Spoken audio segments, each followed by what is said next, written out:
안녕하십니까. 사회복지행정론을 우리가 같이 공부하고 있습니다. 우리가 현대에서 예를 들면은 3대 현대의 필수품이라고 할 수 있는 것이 어떤 겁니까? 예를 들면은 자동차, 신용카드, 핸드폰 이렇게 들지 않습니까? 그래서 최근에 와서는 이제 여러분들이 그 핸드폰 개념보다는 예를 들면은 최근까지 선풍적인 인기를 끌고 있는 그런 스마트폰이 나와가지고 우리 사회를 갖다가 뭔가 그 변화를 많이 주고 있죠. 그래서 예를 들면은 그 기능 하나에 여러 가지 그 복합적인 기능들을 하고 있는 거죠. 예, 또한 예를 들면은 자동차라고 하지만은 최근에 이제 그 미래형 자동차에 대해서 예를 들면은 자동차 업체들이 상당히 그 연구들을 많이 하고 있는 걸 알 수가 있어요. 그러나 이제 예를 들면은 거기다 하나 추가해서 4대 무엇이냐라고 할 때는 국가 자격증을 하나 더 들 수가 있을 것 같아요. 여러분들이 이 사회복지사 자격증을 취득해서 하나의 뭔가 국가 자격증, 자격증 하나 더 취득해도 그 하나의 의미가 있는 것처럼 해서 예를 들면은 뭔가 보람 있게 인생을 좀 더 설계할 수 있는 이런 어떤 그 시점에 놓아 있다면 아주 충분한 출발점이라고 이렇게 생각이 됩니다. 그리고 전 시간에 우리가 사회복지 행정의 그 이론적 배경 중에서 저는 고전 모형, 그다음에 인간관계 모형, 그다음에 구조주의 모형, 그다음에 이제 체계 모형, 그다음에 현대적인 관점에서의 그 조직 이론, 그렇게 공부를 이어서 왔는데, 그래서 전 시간에 했던 내용들을 우리가 바라보면서 빠진 부분들을 좀 보충하고 이어서 진행하도록 하겠습니다. 그 다음에 이제 에드호크러시라고 하는 그런 용어가 나오는데요. 에드호크러시는 그 엘빈 토플러의 미래 그 충격에서 등장하는 의미로서 유기적, 기능적, 임시적인 조직이라고 하는 그 의미를 담게 됩니다.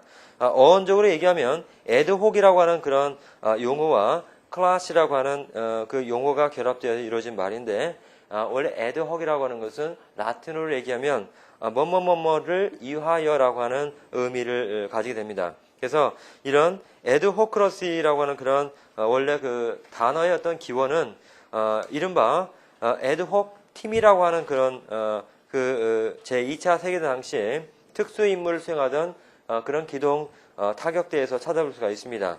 그래서 에드혹 팀은 임무를 완수를 하게 되면 일단 해체되었다가 다시 새로운 임무가 주어질 때 재구성되는 특징을 갖고 있습니다. 그래서 현대적인 관점에서 에드호크러시를 갖다가 번역할 때 특별 임시위원회라고 이렇게 얘기를 합니다.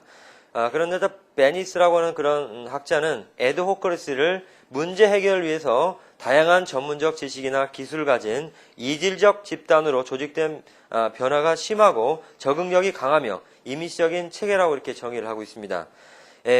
구조적인 차원에서 볼 때 에드호크러시는 세 가지 특징을 가진다고 볼 수 있는데요. 첫째는 구조가 복잡하지 않다는 것이고, 둘째는 형식주의나 공식성에 얽매이지 않는다는 점이며, 세 번째는 의사결정권이 분화되어 있다는 것입니다. 에드호크러시는 대부분이 고도의 전문 지식을 가진 사람들로 충원이 되기 때문에 고도의 수평적 분화가 이루어진 구조를 갖고 있습니다. 즉 수평적인 분화가 이루어지는 반면에 수직적인 분화는 거의 이루어지지 않게 됩니다. 고도의 수평적인 체제로 업무의 분산을 이루고 환경 변화에 신속하게 대응할 수가 있습니다. 부여된 업무를 가장 잘 처리할 수 있는 이른바 특별위원회형 기구나 일시적인 유연한 조직 등을 활용하는 방법이라고 볼 수가 있는 거죠. 다음으로 이제 벤치마킹이라고 이렇게 우리가 흔히들 얘기하는 건데요. 이 벤치마킹도 흔히 잘 사용하는 그 용어 중에 하나입니다. 최근에 와서 예를 들면은 지방 이런 사립대라든지 군소에 있는 그 농어촌 이런 지역에 있는 학교들이 그 학생들을 모집하기 어려워가지고 문을 닫는 사례가 종종 우리가 듣게 됩니다. 그래서 뭐 알자면은 그래서 타 학교에서 어떤 특별한 뭔가 특수한 어떤 임시 방편적이 아닌 뭔가 그 조직이 살아남기 위한 어떤 환경의 변화, 개혁적인 어떤 단체장의 어떤 의지, 결단 이런 것들이 많이 필요로 하게 된 걸 알 수 있는데요. 그래서 뭔가 타 조직의 어떤 우수점, 어떤 특별한 점들을 갖다 우리 조직의 뭔가 강점으로서 이렇게 받아들일 수 있는 이런 어떤 모델링으로서 활용한다면 뭐냐면은 새로운 어떤 변화와 발전을 이룩할 수 있는 거죠. 그래서 벤치마킹을 보시면은 지속적인 개선을 달성하기 위해서 조직 내부의 활동과 기능, 관리 능력 등을 외부의 조직과 비교 평가하여 판단한다는 것을 의미합니다. 성공적인 조직 운영을 위해서 최고의 실제 사례를 찾아 그것을 표적으로 자기 조직과 비교하고 그 차이를 극복하기 위해서 노력함으로써 부단한 자기 혁신을 추구하는 기법이라고 볼 수가 있습니다. 다만 벤치마킹의 그 실패 사유로는 몇 가지가 있는데요. 사전 준비가 부족하거나 단순 견학이나 모방에 그치는 경우, 관행 탈피에 어려움이 있는 경우, 구성원의 참여 유도가 실패되는 경우, 일회성 행사로 그치는 경우, 이런 것들이 바로 벤치마킹의 실패 사유라고 이렇게 볼 수가 있는 거죠. 그다음에 이제 그 다음으로 이제 다운사우징 라고 하는 용어인데요. 다운사이징은 조직의 관리화에 따른 불필요한 낭비 조직을 제거하는 것입니다. 이를 통해서 불필요하고 불합리한 본사 임원이나 지원 부서가 축소되고 조직의 계층 구조가 줄어들며 중간 관리층이 대폭 감소하게 됩니다. 그래서 이를 위해서 조직 개편 수단이 바로 팀 제도라고 볼 수가 있는 거죠. 그래서 일반적으로 다운사이징이라는 것은 해고와 합병 등의 방법을 통한 기구 축소, 감원을 의미하며 조직을 축소한다는 의미로 사용이 됩니다. 원가 절감이 주요 목표이긴 하지만 장기적인 경영 전략 차원에서 이런 다운사이징 기법을 동원하게 되는데요. 단기적인 비용 절약이 아니라 장기적인 경영 전략으로서 수익성이 없거나 비생산적인 부서나 지점을 축소 내지 제거, 기구를 단순화해서 관료주의적인 경영 체제를 지향하거나 의사소통을 원만하게 하고 원활하게 해서 신속한 의사결정을 도모하는 것을 의미합니다. 다음으로는 이제 리스트럭싱인데요. 우리가 그 앞에 그 접두사로서 리가 붙으면은 다시라고 하는 의미가 있어요. 그래서 리스트럭싱 이것은 구조한다 이런 의미죠. 조직의 기존 사업 구조를 좀 더 효과적으로 그 기능 또는 효율을 높이고자 실시하는 구조 개혁 작업으로서 이러한 개혁 작업을 사업 구조 조정 또는 기업 구조 조정이라고 얘기합니다. 이와 같은 사업 조정을 추진하는 경영 절차 기법을 리스트럭처링이라고 이렇게 얘기를 하고 있죠. 이 사업 구조 조정이라고 하는 것은 부실 기업이나 비능률적인 조직을 미래지향적인 사업 구조로 개편하는데 그 주요한 목적이 있습니다. 좀 유사한 용어로서 이제 리엔지니어링이 있어요. 그래서 역시 앞에서 본 것처럼 리가 붙으면 제라고 다시라고 하는 접두사예요. 그래서 리엔지니어링은 앞에서 얘기했던 리스트럭처링의 그 하위 개념을 이렇게 볼 수가 있습니다. 이 용어는 1990년 마이클 해머가 제창한 기업 체질 및 구조의 근본적인 변혁을 의미합니다.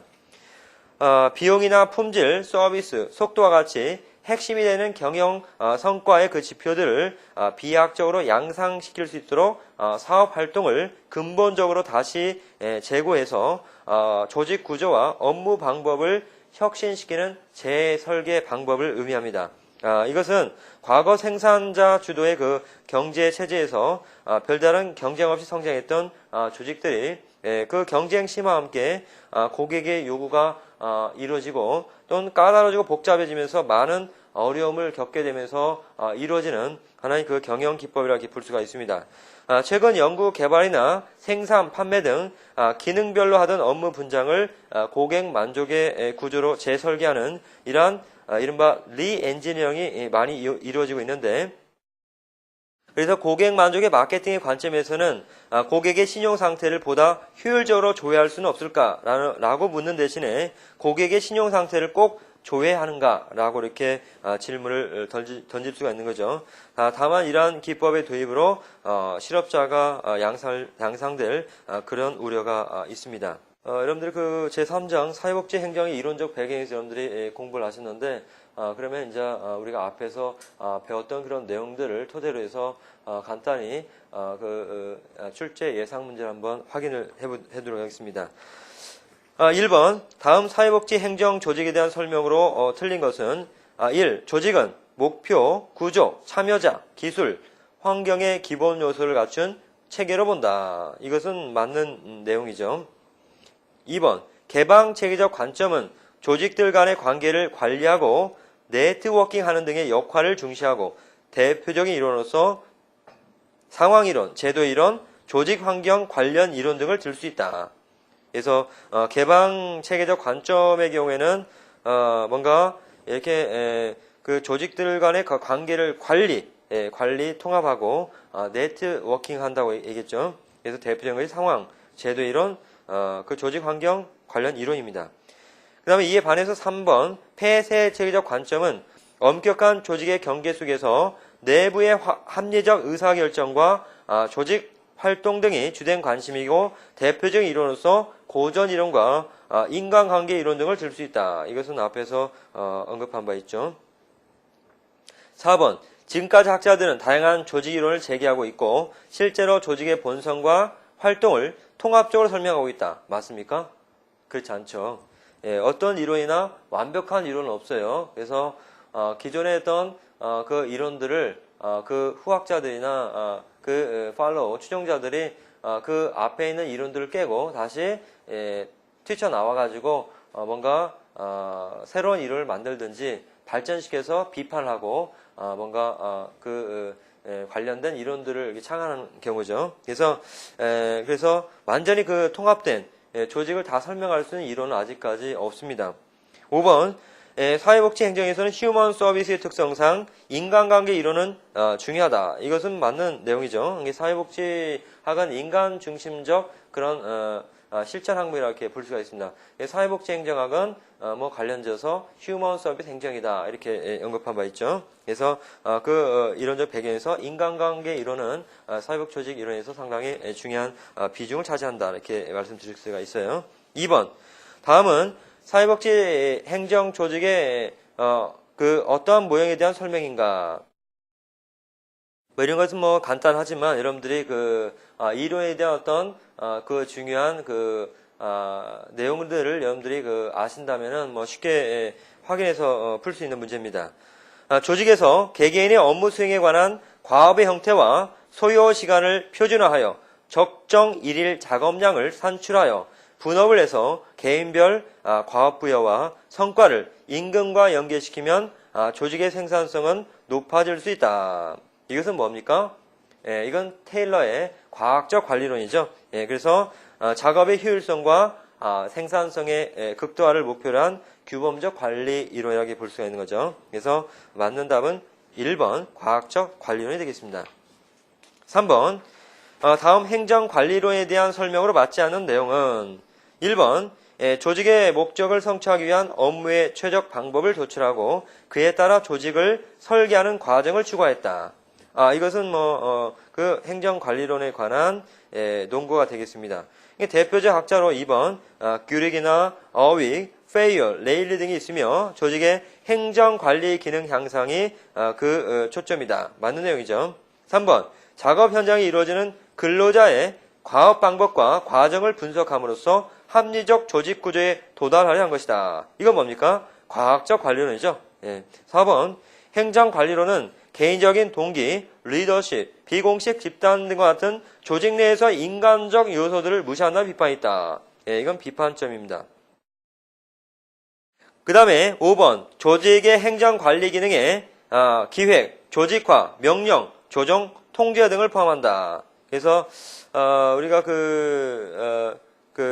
규릭의 예자면은 행정의 그 기능적 측면에서 우리가 앞에서 공부한 바 있죠. 그래서 우리가 앞에서 봤던 내용들 중에서 사회복지 행정의 그 범위에 대해서 예전에 포스트 코비드에서 그 영어의 이니셜을 따서 예전에는 뭐 기획이나 조직화나 인사관리, 지휘, 조정, 보고, 예산, 평가 이런 어떤 세세의 어떤 그런 기능적 측면에서 여러분들이 다시 한번 확인해 주기 바랍니다. 그 다음에 이제 4번, 4번을 보시죠. 다음, 사회복지 행정조직의 모형에 대한 비판점을 소개하고 있다. 다음은 어떤 모형에 대한 설명을 하고 있는가. 그래서 이런 문제들은 앞으로 출제 가능성 있는 그런 문제라고 보겠습니다.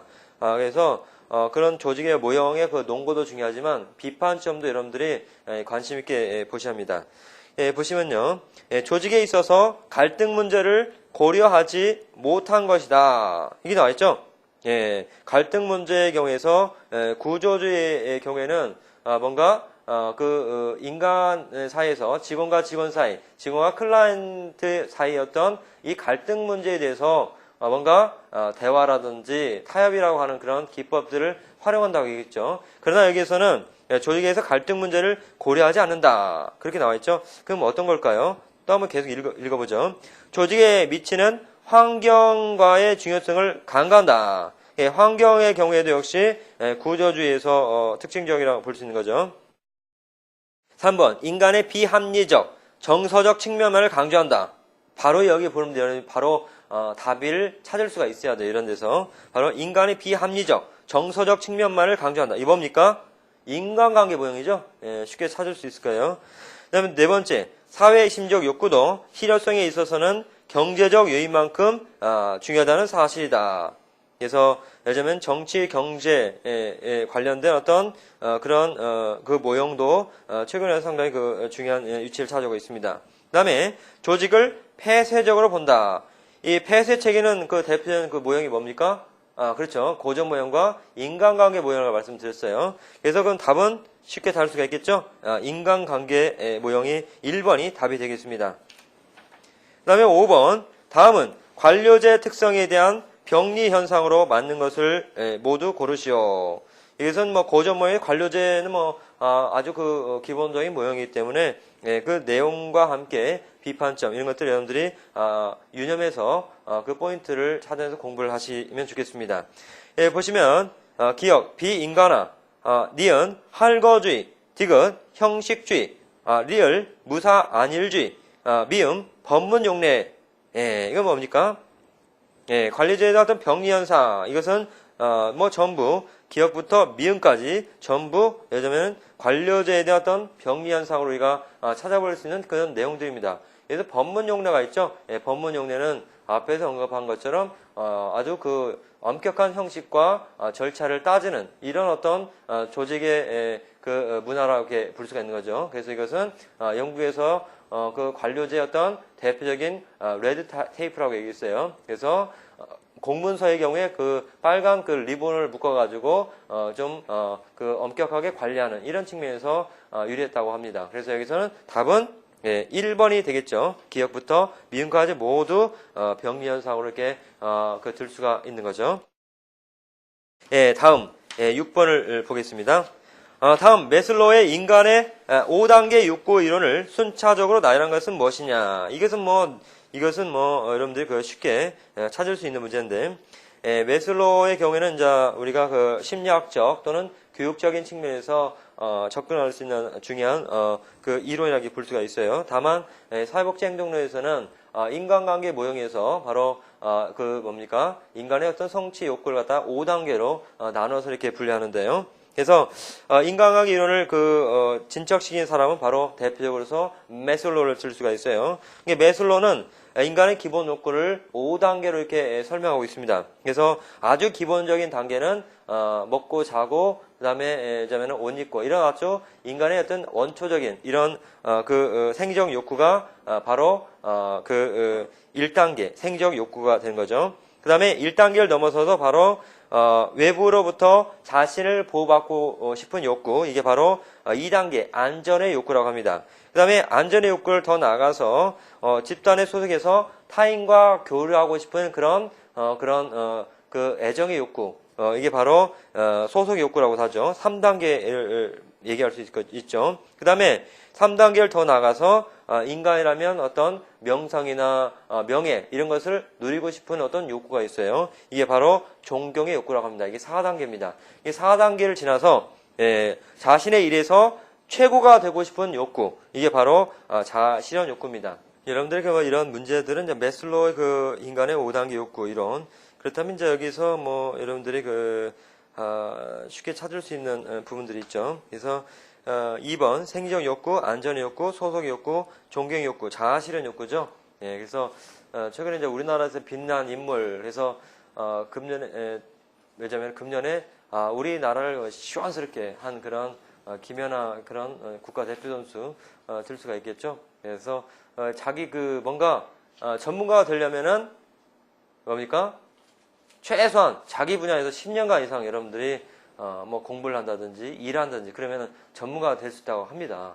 여러분들이 어떤 분야든지 말자면은 뭐 예를 들자면 뭐 이것도 하고 저것도 다 좋지만 뭔가 최소한 뭐 예를 들자면은 뭐 한 15,000시간 이렇게 투자한다든지 뭐 업무에 대해서 10년간 뭐 이렇게 깊이 있게 연구하거나 공부를 한다든지 이렇게 같이 이렇게 뭔가 심도 있게 나가면 뭐 개인의 어떤 자아 성취가 될 걸로 이렇게 생각이 됩니다. 그 다음에 7번 다음 구조주의 모형에 대한 설명으로 맞지 않는 내용은 1번 고전 모형과 인간관계 모형의 총합이다. 이건 맞는 내용이죠. 2번 엣지온이는 조직을 특성한 목표축을 위해서 의도적으로 구성되고 재구성되는 사회적 단위로 보고 있다. 예, 이것도 맞는 내용이죠. 3번 구조주의 모형은 인간적 요소를 충분히 고려하지 않으면서 인간의 욕구와 성격을 무시하고 있다고 비판을 받는다. 예, 이것은 인간적 요소를 고려하지 않죠. 예, 그래서 인간관계 모형에서 뭐 특징적인 요소라고 볼 수 있는 이 인간적 요소를 고려하지 않습니다. 4번 갈등에 대한 시각은 표출보다 은폐를 강조한다. 예, 이건 맞습니까? 아니죠. 이 갈등적인 관점에서는 이 구조주의 모형에서 뭔가 은폐보다는 표출을 강조하게 됩니다. 그래서 조직의 목표 달성을 위해서 갈등은 항상 존재하기 마련이기 때문에 양보나 타협, 중재, 지도, 대화 등을 통해서 해결한다 이렇게 보는 거죠. 5번 갈등은 의사소통과 신뢰를 통해서 해결할 수 있음에도 불구하고 갈등을 너무 강조한 면이 있다는 지적도 있다. 뭐 이런 학자들의 그 비판점도 있는 거죠. 그다음 8번 다음 누러커의 MBO에 대한 설명으로 맞지 않는 내용은 1번 목표 관리란 생산활동의 단기적 목표를 명확하고 체계 있게 설정하여 그에 따라 생산활동을 수행하도록 하며 활동의 결과를 평가, 환류시키는 관리 체계를 의미한다. 이건 맞는 내용이죠. 예, 목표 관리에 관한 피터 누러커의 개념 정의입니다. 2번 목표 관리는 목표를 설정하는 과정, 목표를 달성하는 과정, 결과를 평가하는 과정을 거친다. 이건 맞는 내용이죠. 3번 상황 자체가 불확실한 경우에도 의도된 목표를 달성하기 유리하다. 그렇진 않죠. 어떤 단기적인 목표를 명확히 해서 그걸 설정해서 뭔가 생산 활동에 그런 수행하도록 하는 이런 일련의 과정을 거치는 거죠. 그래서 상황 자체가 불확실한 경우 이건 아닙니다. 4번 목표를 설정하고 달성하는 과정에서 목표 관리는 1년 이내에 비교적 단기에 측정 가능한 목표를 명확히 설정한다. 그러죠. 이건 뭐 단기 전략입니다. 1년 이내죠. 5번 조직의 목표를 명확히 하고 그러한 목표에 조직 활동을 집중시킴으로써 조직을 효율적으로 관리하며 조직 구성원의 의사결정 참여 확대로 사기를 높여주는 효과를 가져온다. 이건 뭐 긍정적인 그런 효과 부분입니다. 여러분들이 제3장 사회복지 행정의 그 이론적 배경에서 여러분들이 예를 들자면은 그 몇 강에 걸쳐서 우리가 공부를 해봤어요. 여러분들 다른 장보다도 이 장은 좀 더 내용이 좀 그렇게 수월하진 않고 여러분들이 대목마다 좀 이론적인 면도 많이 나오지만 이런 모형들을 통해서 여러분들이 실천 현장에서 활용될 수 있는 그런 뭐 예를 들자면은 모형이 어떤 것인지 여러분들이 한번 그 논과 비판점을 다시 한번 체계적으로 정리해 주기를 바랍니다.